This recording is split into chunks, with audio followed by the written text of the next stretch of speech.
Shot put சொல்லுவாங்க. Shot put ஏன் சொல்கிறேன்னா, இது வந்து இப்படி த்ரோ பண்ண மாட்டோம். இப்போ பால் த்ரோ பண்ணுவோம்ல, அந்த மாதிரி த்ரோ பண்ணக்கூடாது.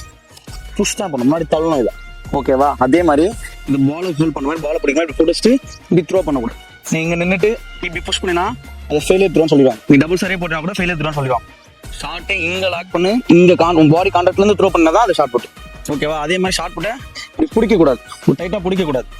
4 ஃபிங்கர்ஸ் நல்லா ஜாயின் பண்ணி வச்சுட்டு, இந்த தம் ஃபிங்கர் இந்த மாதிரி வச்சுட்டு, ஃபிங்கருக்கும் பாம்புக்கும் நடுவில் ஒரு இடம் இருக்குல்ல, ஜாயிண்ட் இருக்குல்ல, இந்த ஜாயிண்ட்லாம் ஷார்ட் புட் இருக்கும்.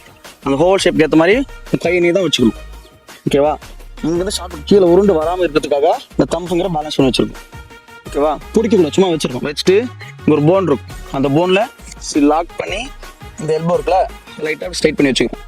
இப்போ இந்த பக்கம் செட்டாக இருக்குன்னா இந்த பக்கம் இந்த மாதிரி நின்றுட்டு அவன் ரைட் லெக் இருக்கலாம், அவன் ரைட் லெக்ல மொத்த பாடி வெயிட் இருக்கும். Body weight shot put weight மொத்தம் இந்த ரைட் லெக்ல இருக்கும். ஓகேவா? இங்கிருந்து த்ரோ பண்ணினா கொஞ்சம் டிஸ்டன்ஸ் தான் போகும். ஓகேவா? அதனால பாடி பெண்ட் பண்ணி இங்கிருந்து ரொட்டேட் பண்ணி இப்படி திரும்பணும். இப்படி திரும்பி இங்கே தான் ஷார்ட்டை தள்ளணும்.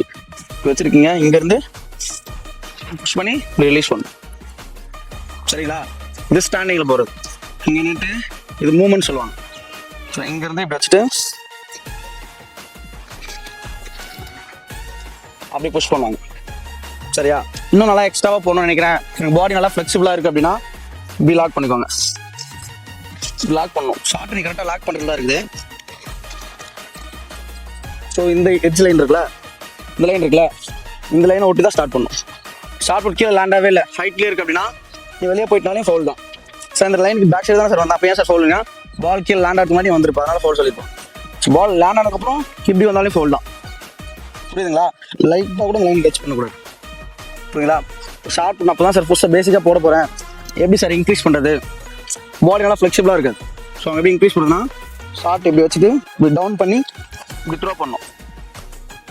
இப்படி ஒரு 10 த்ரோ இப்படி பண்ணிட்டு இந்த மாதிரி பண்ணணும். இப்படி பேக்கில் இப்படி எடுத்துட்டு